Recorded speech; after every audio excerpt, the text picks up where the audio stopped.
Film travel అంటే నేను నువ్వే కావాలో పెద్ద ప్రొడక్షన్ లెవెల్ పెద్ద ఇన్వాల్వ్ అవ్వాలా నేను, ఎందుకంటే నేను అప్పుడు చిన్నోతో కూడా రాస్తున్నా ప్యారలల్గా. దానితోడు నువ్వే కావాలి ఇంకా మరీ అసలు స్టామింగ్ స్పీడ్ కదా అలా. ఇప్పుడు ఒకసారి నేను అక్కడికి వస్తే ఎక్కడికి అన్నపూర్ణ పైన స్టూడియోలో నైట్ టైం ఆ పాడు చేస్తున్నారు. ఇది లైవ్ నైట్ ఎఫెక్ట్ లో చేస్తున్నారు. అవును, అది చేసినప్పుడు వచ్చాను. తర్వాత ఇంకోసారి ఆ నైట్ టైం శుక్రియ సాంగ్, అది తర్వాత నైట్ ఆ ఇద్దరి మధ్యన సీన్ ఉంటుంది కదా, ఏది నువ్వేనా నాకు చెప్పుండొచ్చు కదా అనేది ఆ గోడ దగ్గరే. అది తెల్లారేకంగా నేను దాదాపు 1 గంటన్నర 2 దాకా తర్వాత వెళ్ళిపోయాను. తర్వాత 4 దాకా చేశారు అది ఆల్మోస్ట్.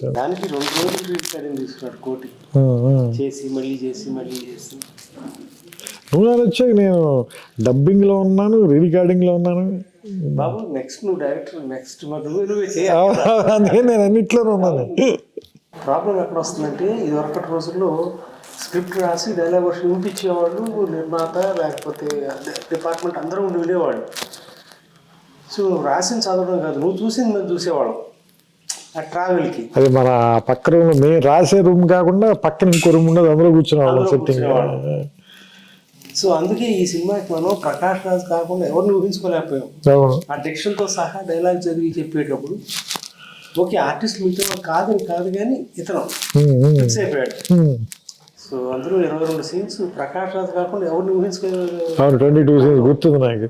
నేను అన్ని ఏంటంటే, నేను సెట్లో ఫస్ట్ మీరు హౌస్ సెట్ వేసిన తర్వాత అప్పుడు ఇలా లొకేషన్ చూసి వచ్చారు, వచ్చి చెప్పారు నాకు అక్కడ హౌస్ అవుట్డోర్లో వేద్దాం అనుకుంటున్నాం అది ఇది అని, ఇది నానక్రామ్ కూడా వేసిన తర్వాత అప్పుడు అదే సెట్లో ప్రకాష్ రాజ్ వచ్చిన ఫస్ట్ డే నేనే కూర్చుని మొత్తం ఆ 22 సీన్స్ నేరేట్ చేస్తుంటే అతను తన హ్యాండ్ రైటింగ్తో రాసుకున్నాడు. అప్పుడు ఇంకా తెలుగు రాదు కానీ కన్నడలో రాసుకున్నాడు ఆయన మొత్తం అన్ని సీన్స్. గుర్తుంది నాకు, 22 సీన్స్ రాశాడు మొత్తం. అలాగే నాకు అది కూడా గుర్తు. నేను సుహాసిని గారితో సీన్ చేస్తుంటే వస్తే మీరు ఆ డైలాగ్ చెప్పారు, మంచివాడ చెడ్డవాడ అంటే కాదు మణిరత్నం.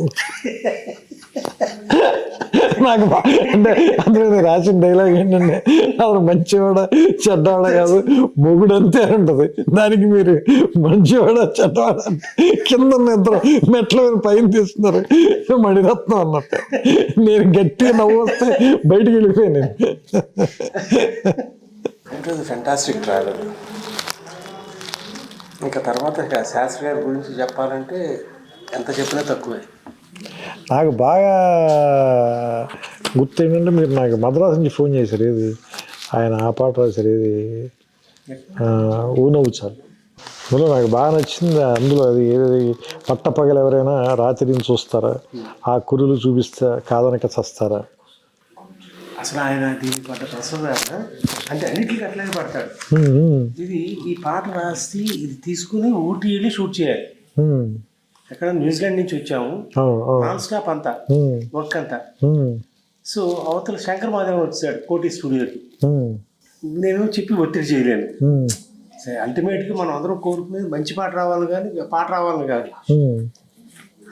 ఏం చేయాలి, ఓకే పాట ఆపేయాల్సి వస్తుంది, రకరకాలుగా ఉంటుంది. అరే ఆగా వచ్చింది అది బిగిన్ చేసి అప్పుడు వరుస సరే పద బయలుదేరతాం అని పల్లవి బిగిన్ చేసి కార్లో రాసుకుంటూ వెళ్ళి నీకు అందులో పల్లవులు మొత్తం ఉండవు. అది ఎక్కడ మిస్ప్లేస్ అయింది. అదే ఆ కురులు చీకటిలో చిక్కుకుని అని, ఆ కురుల చీకటిలో చిక్కుకుని ఉంది. యాక్చువల్గా తర్వాత కంప్లీట్ చేస్తారు, ఆ కురులు చూపిస్తే కాదనక చేస్తారు. బెస్ట్ పార్ట్ ఏంటంటే ఆయన రాసే ప్రతి లైన్కి మనం ఫాలో అవుతూ ఉండేవాడు. అల్టిమేట్గా తీసుకొచ్చి దీని పాట అని అంటాం కాదు. ఒక్క లైన్ రాసిన దానికి అసలు ఎక్సైట్ అయిపోయాడు. ఒక్కొక్క రోజు ఒక్క లైనే అంతే. తను చాలా రకరకాలు రాసి అక్కడ పెట్టేవాడు. ఇటు అని బాగుంది కదా, వాళ్ళు చేయడం బాగుంది కదా, తెలుగు రాదు గాలిపటం కాకినాడ అది ఈ మాట చాలు, ఇది అయిపోయింది. చరణం అయిపోతే అప్పుడు పల్లవికి వెళ్ళటం ఫస్ట్ చరణం కంప్లీట్ చేశాడు. గాలిపటం కాకినాడ రాసి అది నా రైటింగ్. చాలా నోస్టాల్జిక్ ఉంది ఇది వెనక్కి వెళ్తుంటే. అసలు నాకు మొన్న యోగేశ్వర్ తీసుకొచ్చి ఇస్తే ఈ పట్టుకున్నప్పుడు శాస్త్రి చెట్టు పట్టుకుని కాగితాలు కదా, టు అండర్స్టాండ్ ద ఫీలింగ్ అని ఇమీడియట్ గా అతను హగ్ చేసుకుని వెరీ వెరీ ఇమోషనల్. తొందరపడ్డాడు. పాటలు ఇటుకి ఇచ్చాడు కానీ మనిషి ఇట్లకి వెళ్ళిపోయాడు.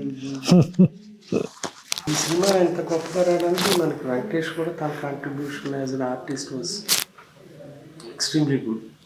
ఆయన అలా ప్రతి సీను ఏమంటారు మీకు గుర్తుంది కదా, మొత్తం డైలాగ్ అయిపోయిన తర్వాత ఫుల్ రీడింగ్ ఇస్తే 2-3 సార్లు రీడింగ్ తీసుకున్నాడు. మళ్ళీ ఇంకోసారి చెప్పాను అంత అంటే అంత అంత ఏమంటారు దాని లోపలికి ఆయన ఇంజెక్ట్ చేసేసుకుని చేశాడు.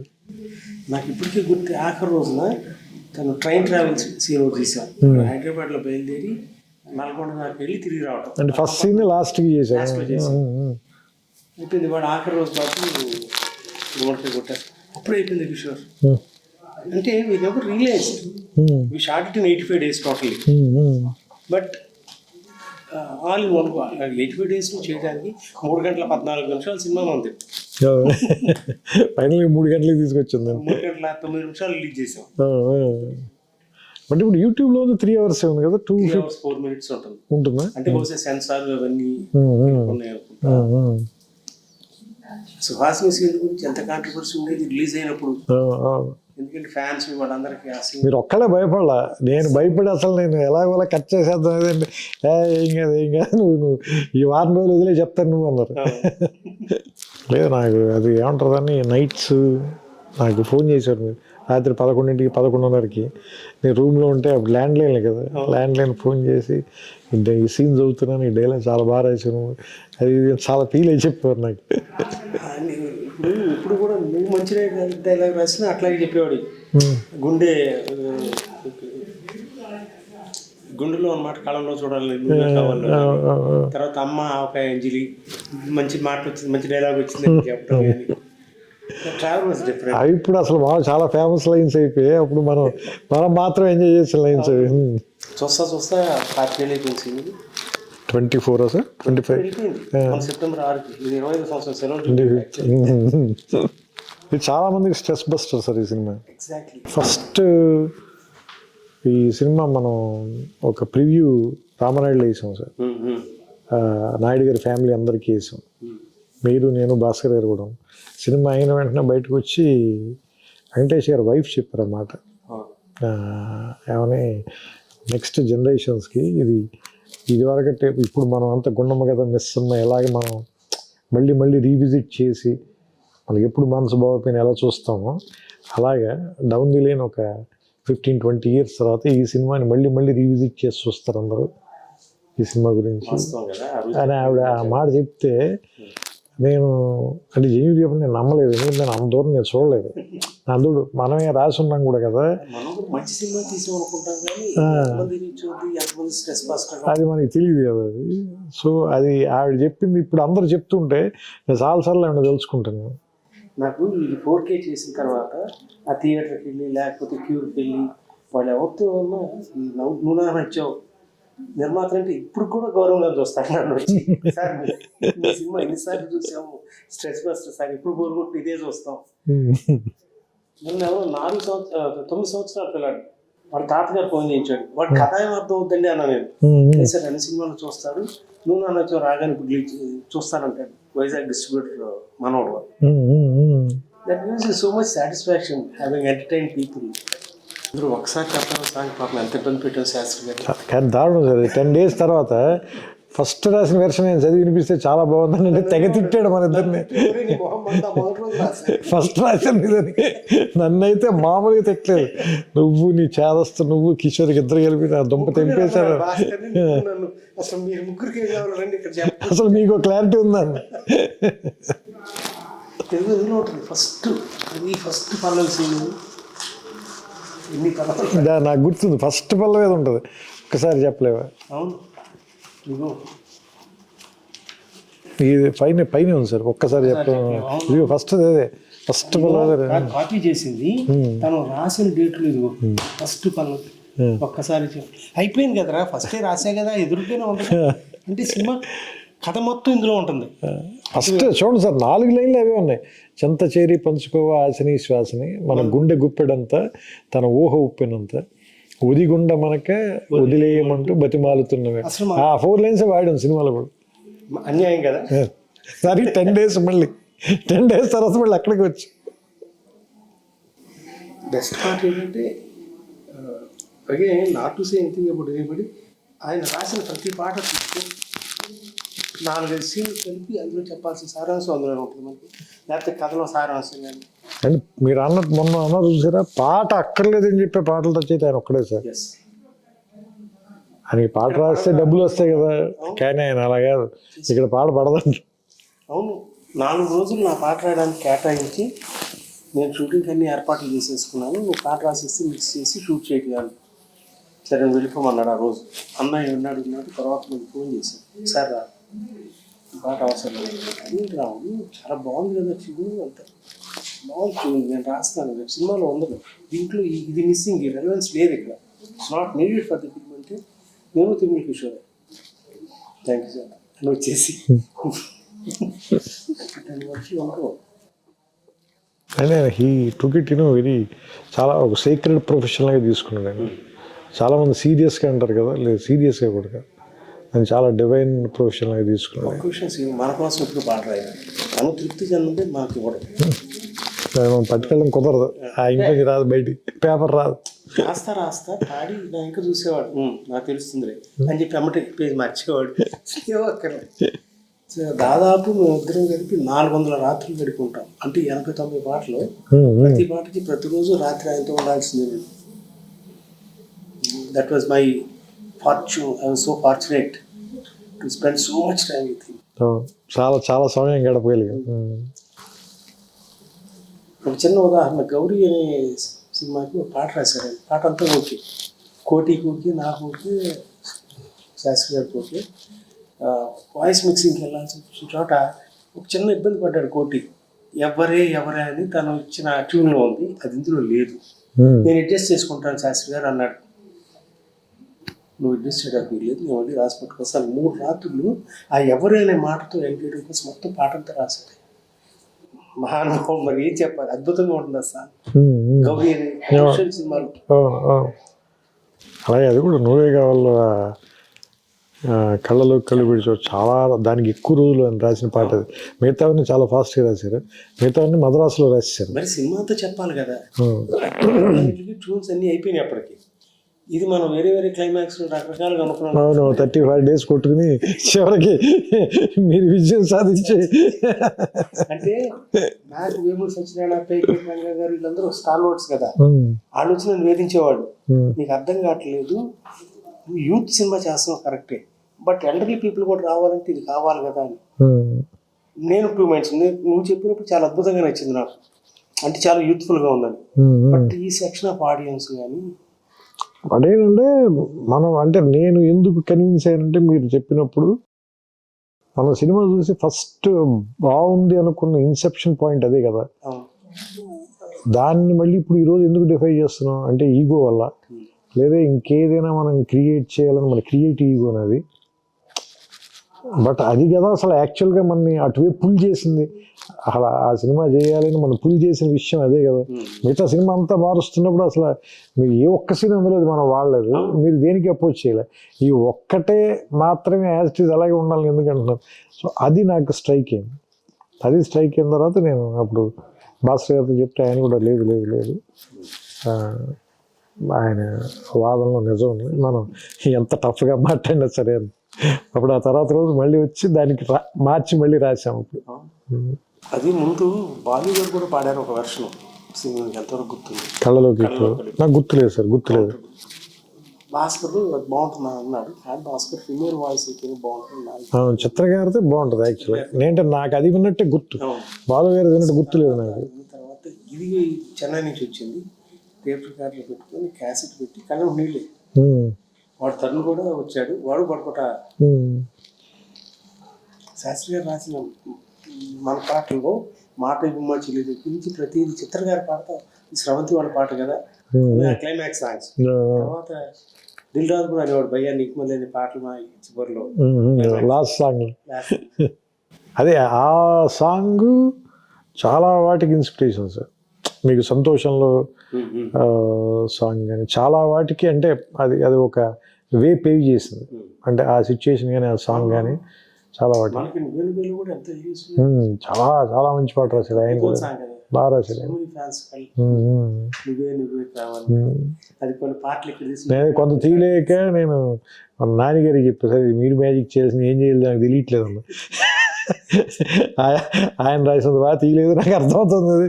మీరు కొంచెం పని చేయాలి దీంట్లో అంటే, సార్ నాకు వదిలిపెట్టండి అన్నది. అదే ఎక్కువ రోజులు ఎడిట్ చేశాడు ఆయన ఆ సాంగ్. అంటే స్రవంత్ అంటే పాటలు కదా బేసిక్గా, అది సినిమా అది యాక్చువల్గా. అంటే నేను చెన్నై ఫస్ట్ టైం లేడీస్ స్టైల్కి వచ్చినప్పుడు నాకేదో ప్యాషన్తో రాలేసి ఎవరో స్నేహితులు వాళ్ళందరికీ సినిమా తీయాలని కోరిక ఉండి ఒక అడ్మినిస్ట్రేటివ్ ఆఫీసర్ నేను ఇతనైతే చేస్తాడు బాగా అనే ఉద్దేశంతో వచ్చి ఆ సినిమా అయ్యేటప్పటికి నాకు పరిచయం అయిన వ్యక్తులు ఎవరు, ఒక సీతారాం శాస్త్రి గారు, ఒక తనిఖీల భరణి, హరి అన్మూరు, ఇళయరాజా గారితో పనిచేయటం, వంశీ లాంటి విమర్శించగా ఇది కదా క్రీమ్ ఆఫ్ ది ఇండస్ట్రీ. అంటే ఒక్కొక్క క్రాఫ్ట్లో ది బెస్ట్ పీపుల్తో అసోసియేట్ అయ్యి ట్రావెల్ చేసే అవకాశం. దీన్ని విడిచిపెట్టి ఎట్లా వెళ్తాను నేను? So I was so fortunate. I started following in love with the cinema. ఇంక అప్పటి నుంచి ఇక ఇందాక నువ్వు వస్తావు వెయిట్ చేస్తా, నువ్వే కావాలతో నా అప్పులు తీర్చుకున్నాను, నువ్వు నా నచ్చావుతో ఇదిగోకుంటాం నివాసం ప్లస్ కానీ దానికి చాలా డబ్బు వచ్చింది, దాచుకుంటే 100 కోట్లు అయ్యేదేమో. కానీ ఇంకో సినిమా తీయడానికి డబ్బులు ఉంటే చాలా మా స్వప్నంతోనే చేశాను నేను. No regrets. సో మనకి నిజంగా మనకేం తెలుసు ఆ టైంకి అది ఫ్లో అవ్వాలంతే. మనం ఒక మీడియం సార్ అంతే, నాకు అదే అనిపిస్తుంది. అంటే ఏదో హ్యూమిలిటీతో ఏదో చెప్పడం కాదు, కానీ ఆ క్షణం వరకు మనకి నిజంగా ఏం తెలుసు. నువ్వు నచ్చావు ఎగ్జాక్ట్గా చెప్పాలంటే ఒక 1 మంత్ పాటు చాలా ప్రెషర్లో ఉన్నాను సార్. ఎందుకంటే టేక్ ఆఫ్ ముందు అసలు ఎలాంటి కథ చేయాలి అనే దానికి నేను మిమ్మల్ని విజయభాస్కర్ గారిని ఇద్దరిని రెచ్చగొట్టేశాను. నేను వెంకటేష్ గారికి కథ చేసేస్తున్నానని చెప్పేసాను మీ ఇద్దరికి. మీరు మీ అనుభవం కొద్దీ పెద్ద ఎక్కువ ఆవేశపడకుండా సర్లేసి ఎక్కువ ప్రెషర్ ఫీల్ అవ్వడానికి take your time and do it, let us see ఎలా జరుగుతుంది అన్నట్టు చెప్పారు మీరు. ఎందుకంటే మీరు అసలు ఒక్కసారి కూడా ఫోన్ చేసి ఎంతవరకు వచ్చిందని అడగల. ఎందుకంటే మీకు తెలుసు అడిగితే ఇంకా ప్రెషర్ ఫీల్ అయిపోతాడని. ఒక 30 days కూర్చున్నాను నేను భాస్కర్ గారు. రోజు రావటం, ఆయన ఇంట్లో కూర్చోవటం, లేదంటే నా రూమ్లో కూర్చోవటం, లేదంటే శ్రవంతి ఆఫీస్కి రావటం, కొమ్మం తింటాం, వెళ్ళి పడుకోవటం తప్ప అసలు అసలు ఒక 20 days 30 days అయితే ఏమీ రాలేదు sir. Nothing was in my mind. ఒకరోజు సడన్గా నాకు కళ అనుకోవచ్చు సార్, అది మీరు కళ లాంటిది నిద్రపోతుంటే వచ్చిందో నేను అలాంటి ఫీలింగ్. ఏంటంటే ఒక కాలనీలో ఒక అమ్మాయి తాలూకు ఎంగేజ్మెంట్ జరుగుతుంది. ఫస్ట్ చెప్పింది గుర్తుందో లేదో, ఎంగేజ్మెంట్ జరుగుతుంది. అదే కాలనీలో వాళ్ళ ఇంటి ఎదుర్కొన్న ఇంట్లో అద్దెకి దిగారు. ఎవరు హీరో, వాళ్ళ ఫాదర్, వాళ్ళ మదర్ లేదు కాబట్టి రేపు పంపించడానికి పాలు కావాలి, వెళ్ళి వాళ్ళ ఇంటికి వెళ్ళి తీసుకురా అంటే వాళ్ళ ఇంటికి వచ్చినప్పుడు ఆ అమ్మాయి వాళ్ళ ఇంట్లో ఎంగేజ్మెంట్ జరుగుతుంది, ఆ అమ్మాయికి అనే విషయం ఇది తెలుస్తుంది. అక్కడ వాళ్ళిద్దరు మొట్టమొదటి పరిచయం. అక్కడి నుంచి లవ్ స్టోరీ స్టార్ట్ చేద్దాం సార్. ఎందుకంటే ఎవరైనా ఇప్పటిదాకా ప్రీ క్లైమాక్స్లో కదా హీరో హీరోయిన్కి వేరే వాళ్ళతో ఎవరితో ఎంగేజ్మెంట్ అవడం. Suppose if it is the Inception point వేస్తే అంటే అప్పుడు మీరు అన్నది కూడా నాకు చాలా కష్టం కదా, మరి మిగతా సినిమా అంతా ఎలా నడుపుతుంది, పైన ఎట్లా నడుపుతుంది దీని మీద, అది నీకు ఎక్కడ ఇబ్బంది అనిపించుకున్నాను చెప్పాలి. ఏదో ఒకటి అంటే వైల్డ్గా కథ చెప్పేయటం కూడా కాదు కదా మన ఉద్దేశం. So it has to be under the society నార్మ్స్లో ఉంటూ ఎట్లా చేయగలవు నువ్వు అంటే then it started flowing sir. Next 10-15 రోజులు మొత్తం సినిమా ఫస్ట్ ఐడియా స్ట్రైక్ అవ్వగానే అన్నీ మారిపోయాయి. అసలు వాళ్ళ కాలనీలో దిగటం అనేది లేదు, వీళ్ళ ఫాదర్ ఫ్రెండ్స్ అని అదొకటే ఉంది, మిగతావన్నీ మారిపోయి. అది నిజంగా కత్తిమీద సాంగ్ మన భాష మాట్లాడుతున్న ఒక క్లిప్ చూసాను. ప్రతి ఎక్స్ప్రెషన్ తీసుకోవడం దగ్గర ఇట్ వాజ్ నైఫ్ ఎడ్జ్. ఎక్కడ దాటారు నువ్వు రాయటం, తను ప్రజెంట్ చేయటం కానీ పెర్ఫార్మెన్స్. అది అసలు మనం అంటే అంత ఫాస్ట్గా కంప్లీట్ అవుతుంది అనేది నేను ఊహించలేదు. స్ట్రైక్ అయ్యి అప్పుడు నాకు భయం వచ్చేసింది. ఏంటంటే మనం అనవసరంగా ఇది కమిట్ అయినట్టున్నాం మనం. నేను చెప్తాను, October 13న నువ్వే కావాలి రిలీజ్ అయింది. సో ఆ జోష్లో వాటిలో నువ్వు భీమవరం వెళ్ళటం లేకపోతే నేను అక్కడెక్కడ పార్టీలు చేసుకోవటం అయిపోయి నవంబర్లో ఎప్పుడు మరి సినిమా స్టార్ట్ చేసేద్దామా అనుకుంటే ఫిబ్రవరిలో మనం సినిమా షూటింగ్ స్టార్ట్ చేసాం. నువ్వే కావాలి 100 days అప్పుడు దేవి భాస్కర్కి లేము, చెన్నై రికార్డింగ్ లో ఉన్నాం. Piano song recording. అలా ఆశాసేని క్యారెక్టర్ రావడానికి ఒక రీజన్ గుర్తుంది. వెంకటేష్ గారికి మొత్తం కథ చెప్పిన తర్వాత ఆయన కథ అంతా బాగుంది, నాకు ఏ చేంజ్ లేవు. నేను ఒకటి అడుగుతాను, నేను సినిమా మొత్తం ఒకే ప్లేస్లో అయిపోతుంది, కొంచెం ఏమైనా బయటికి తీసుకెళ్ళే ఛాన్స్ ఉందా? అలా అని ఈ కథలకు ఎసెన్స్ పోకూడదు. నువ్వేమైనా ఆ విషయంలో ఆలోచించంటే అప్పుడు ఇమీడియట్గా అది ఊటీ వెళ్తే ఎలా ఉంటుంది. ఊటీ వెళ్ళాలంటే అసలు ఆ అమ్మాయిని ఫస్ట్ ఇంట్రడ్యూస్ చేస్తే బెటర్ కదా. సో అలా ఫస్ట్ హాఫ్ జస్ట్ ఇంట్రడ్యూస్ చేయొద్దు, ఓ సాంగ్ ఉంటే బెటర్ కదా. సో అలా ఆ సాంగ్ వచ్చింది. సో దానివల్ల 2 సాంగ్లు వచ్చాయి. సెకండ్ హాఫ్లో బోనం ఉత్సవాలు వచ్చింది, ఫస్ట్ హాఫ్లోనేమో ప్రియతమ పాట వచ్చింది. అంటే భాస్కర్ గారికి ఏమో 6 పాటలు ఉండాల్సింది. అవును, వాళ్ళిద్దరు ఆర్మీ కనెక్షన్ కదా.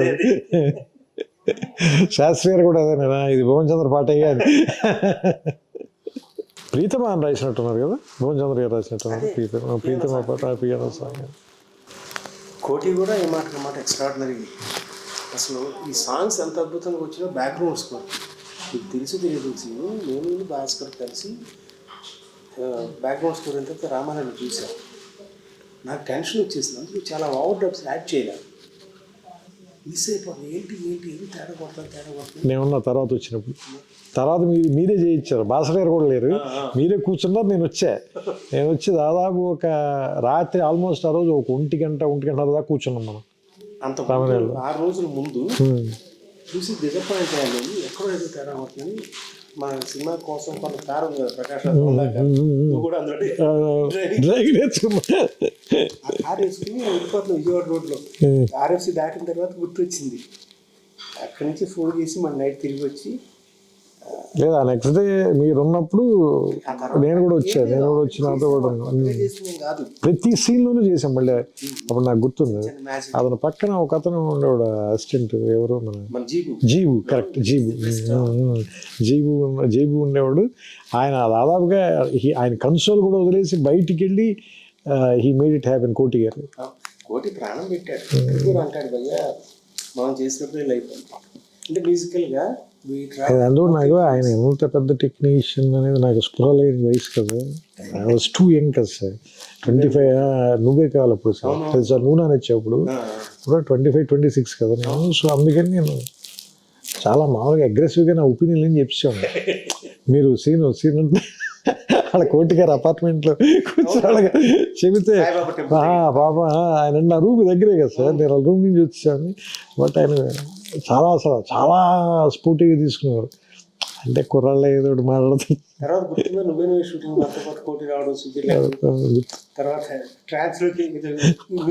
పప్పులు చికెన్ కలిపి ఉండేవాడు, గుర్తుందా మీకు? మీరు అన్నారు ఇది ఒక విచిత్రమైన వంటకం అయ్యేది, ఇప్పుడు దాకా నేను ఎప్పుడు తినలేదన్నారు. అలాగే హారతి గుర్తుందా మీకు? రోజు పొద్దునే ఫైర్ డిపార్ట్మెంట్ వాళ్ళు పోలీసు వాళ్ళు వచ్చి తరుణ హారతి ఇస్తుంటే చాలా డబ్బులు కట్టాం. అది గుర్తుంది నాకు. మీరు నీ భక్తి చాలా కాస్ట్లీ.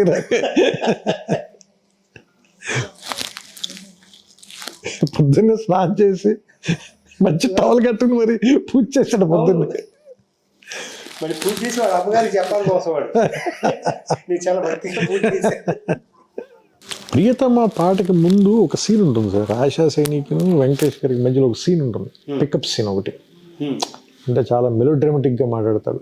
నేను మిమ్మల్ని చూడలేను నేను, ఎందుకంటే మీ కళ్ళలో చూస్తే నేను తట్టుకోలేను ఇవన్నీ చెప్తాడు కదా.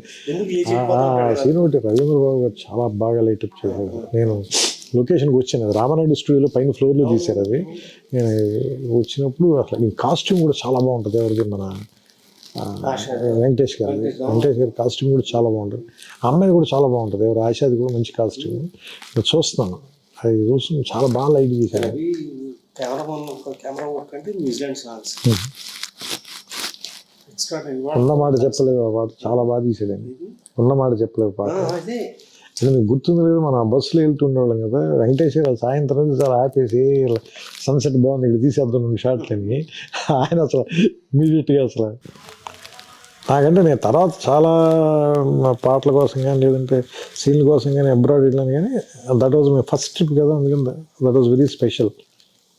ఇది న్యూజిలాండ్లో ఉన్న ఆ లొకేషన్స్ కానీ అంటే అందులో బెస్ట్ సీనిక్ లొకేషన్స్ అన్ని చేసాం. సదరన్ న్యూజిలాండ్లో కింద నుంచి పై దాకా వచ్చి పై నుంచి ఫైనల్గా క్రైస్ట్ చర్చ్లో ఆగి అక్కడ ర్యాప్ చేసి దెన్ బయలుదేరాం మనం.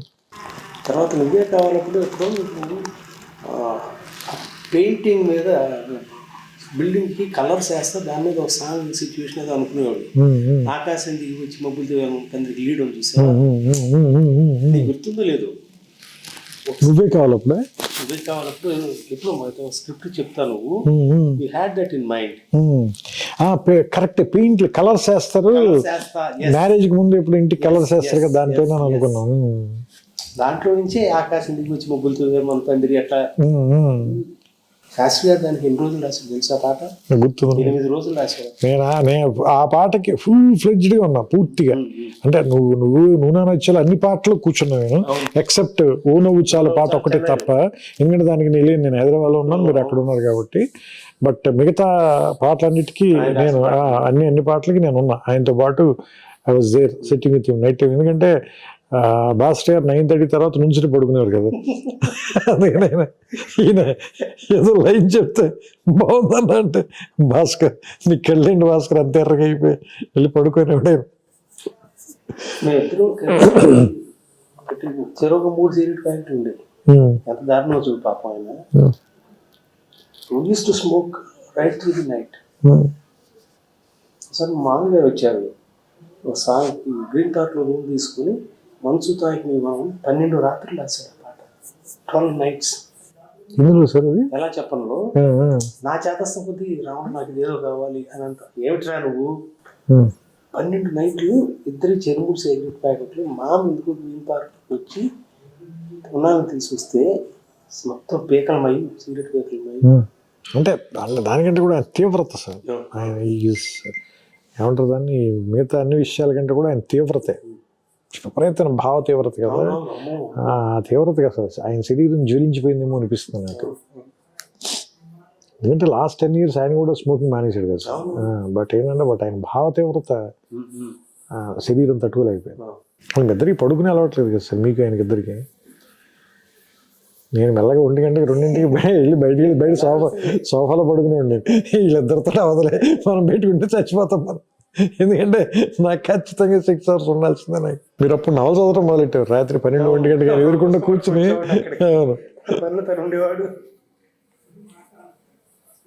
ఎవరైనా భీమ్బాయ్ మనకి కిందకి వెళ్ళి టీలు తీసుకొస్తున్నాడు.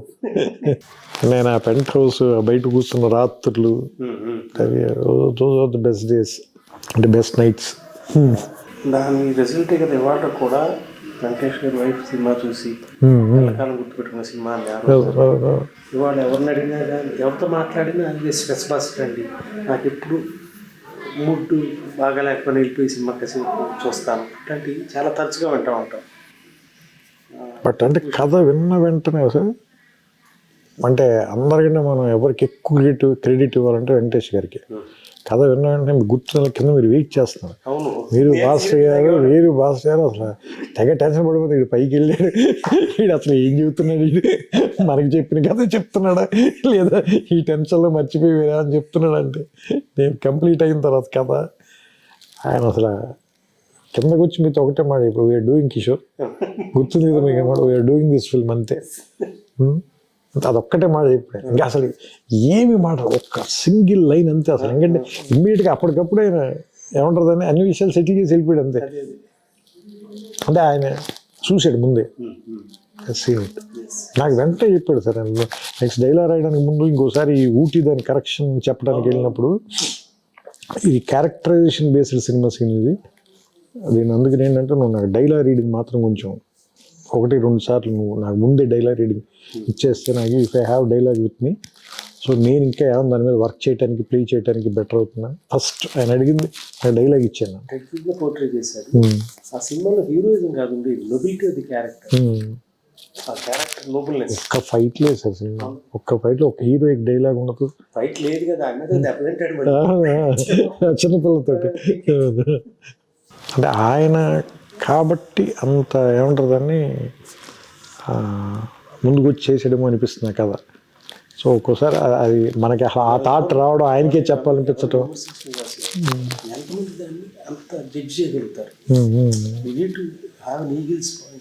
అట్లా చూడగలగాలి మొత్తం. అంటే అందులో ఏం ట్విస్ట్ ఉండదు సార్, ఏది అసలు ఏ రకమైనటువంటి కమర్షియల్ ఎలిమెంట్ ఉండదు. చాలా అసలు ఒక రకంగా చెప్పండి చాలా ఫ్లాట్గా అనిపిస్తుంది వింటున్నప్పుడు. ఎందుకంటే చెప్తున్నప్పుడు మనకి పాటలు గట్రా ఏం ఉండవు కదా సార్, మన దగ్గర మ్యూజిక్ కూడా ఉండదు. But he has seen the film అనిపిస్తుంది నాకు. బ్రహ్మానందం గారు ఆ బ్రహ్మానందం గారు ట్రాక్ రాయటానికి ఒకటి ఎక్కువ ప్రెషర్ ఫీల్ అయ్యాను సార్. ఎందుకంటే చాలా అంటే నేను ఫస్ట్ టైం బ్రహ్మానందం గారికి రాయటం అదే. అంటే అప్పటిదాకా నేను రాసిన స్వయంవరంలో కానీ బ్రహ్మానందం గారు లేరు, నువ్వే కావాలో లేరు, చిన్నవతలో ఉన్నారు కానీ చాలా చిన్న పోర్షన్ ఉంటారు, పెద్ద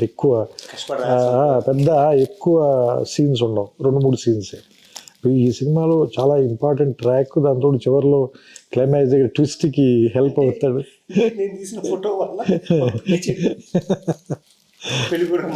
అంటే రకరకాలుగా ఉంది మాస్టర్, నాకు మాత్రం ఏం తెలుసండి, ఇంటికి వెళ్ళి చూసుకోవాలి.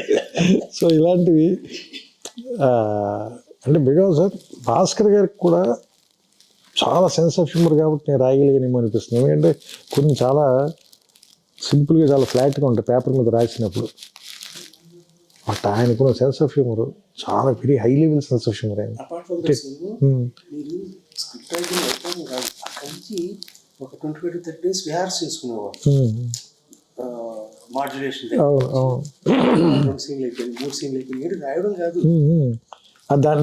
దాని మీటర్ సెట్ చేయటం, అప్పుడు కొంచెం రిఫైన్ చేసుకోవడం. అవును అవును. అంటే ఆయనకి ఆ హ్యూమర్ ఆయనలో లేకపోతే సార్ నేను అంటే ఇంకోళ్ళకి చెప్తే ఇప్పుడు అవతల వాళ్ళకి వాళ్ళు నో చెప్పారు అనుకోండి సార్, లేదంటే వాళ్ళు అర్థం చేసుకోలేదు అనుకోండి సార్, అది మీ దాకా కూడా రాదు, ఆ రూమ్లోనే అయిపోతుంది scene. You will never know అలాంటిది సీన్ వచ్చిందని మీకు తెలియదు. ఆయనకున్న ఆ సెన్స్ ఆఫ్ హ్యూమర్ కూడా నాకు చాలా అంటే ఆయన ఒక తెలుసు కదా మీకు, ఆయన కొంచెం క్వర్కినెస్ ఉండదు కానీ మంచి సెన్స్ ఆఫ్ హ్యూమర్ అయింది. సో అది ఏమంటుందని చాలా ఏమంటుందని అందుకని ఇప్పుడు ఎవరైనా అడిగితే అది ఎలా రాశారు, ఎవరి కాంట్రిబ్యూషన్ ఎంత మనం ఏం చెప్పలేము. దాన్ని ఏమంటుందని దాన్ని టోకెన్ వేసి ఇది నాది ఇది వాళ్ళది ఇది అయింది అలా చెప్పలేము. అంటే నేనంటే దాన్ని వెనక్కి లెక్కేసుకుంటే మీ ఏమంటుంది దాన్ని ఆయన అలసాని పెద్దని చెప్తాడు కదా, మంచి పద్యం రాయాలంటే ఏం చేయాలి అంటే మంచి భోజనం ఉండాలి, తర్వాత బ్రహ్మాండానికి కర్పూర తాంబూలం ఉండాలి, తర్వాత మనం చెప్పేది విని దాన్ని అర్థం చేసుకుని శభాష్ అనేటువంటి శ్రోతలు ఉండాలి. సో అందరూ ఇంపార్టెంటే. సో ఇప్పుడు నేను ఒక డైలాగ్ ఎందుకు ధైర్యంగా రాయగలనంటే అదే ఏమంటుందని భాస్కర్ గారు ఇంప్రూవ్ చేశారు కాబట్టి రాత్రి 12ంటికి మళ్ళీ ఫోన్ చేసి నన్ను అభినందించే ఒక మంచి అభిమాని లాంటి నిర్మాత ఉన్నాడు కాబట్టి. సో అంటే ఇవన్నీ అండి. అలాగే నేను కథ చెప్పిన వెంటనే దాన్ని లేదు ఖచ్చితంగా ఈ సినిమా చేసి తీరాల్సిందని హీరో ఉన్నాడు కాబట్టి ఇలా ఇంతమంది ఉన్నారు కాబట్టి అది జరిగింది సార్. లేదంటే నా ఊహలో మిగిలిపోయి ఉండొచ్చు, లేదంటే మీ ఆఫీసులో గదిలో అయిపోయి ఉండొచ్చు. మనకి సినిమా మీద ఎంతమంటారు అంటే ఖర్చేబుద్ది కదా ఒక కథ. ఇది మీకు గుర్తుంది ఒక సీన్ మధ్యబంది దగ్గర ఇద్దరు మాట్లాడుకుంటారు, వాళ్ళు సుహాస్ని, అతను ఎప్పుడున్నా ఎవరన్నా ప్రేమించేవారు, అతను అవతల పక్కన సిగరెట్ తాగుతూ ఉంటాడు. అది ఎడిటింగ్ లో తీసేద్దాం అనేది మీ అభిప్రాయం? అంటే నేను కొంచెం మరి ఇది అంటే అది రివర్స్ సార్. అది మీకు తెలుసు సామాన్యంగా ప్రొడ్యూసర్ తీసేయమంటాడు, ఇన్సెక్యూరిటీ ఫీల్ అయ్యి లాగుతుంది తీసేయండి బాబు అంటే మేము రివర్స్ పోరాడాలి, లేదండి చాలా బాగుండదు. ఇక్కడ ఇది పూర్తిగా రివర్స్. అంటే మేము తీసేద్దాం అంటే లేదు లేదు మీకు గుర్తు లేదు, నేను భీమవరం నుంచి ఫోన్ చేశాను మీకు. నేను సంతాప సభలో ఉన్నోళ్ళ ఉన్న నా పరిస్థితి ఆల్రెడీ భీమవరంలో. ఎందుకంటే ఎవరు నేను సినిమా చూశాను సార్, సినిమా చూసి బయటకు వచ్చి నేను కూడా సార్ చాలా గొప్పలాగా నేను ఎవరిని అడగకూడదు అని అడుగుతాను. ఆ బయట ఎవడో కనిపిస్తే నేను అడిగాను, అడిగితే వాడిని 2-3 వారాలని అన్నాడు. నా పరిస్థితి అర్థం చేసుకోండి సార్. నేను ఇంటికి వెళ్ళి జెన్యూన్గా చెప్తాను సార్, మా అమ్మలో తలకి పెట్టి పడుకున్నాను నేను.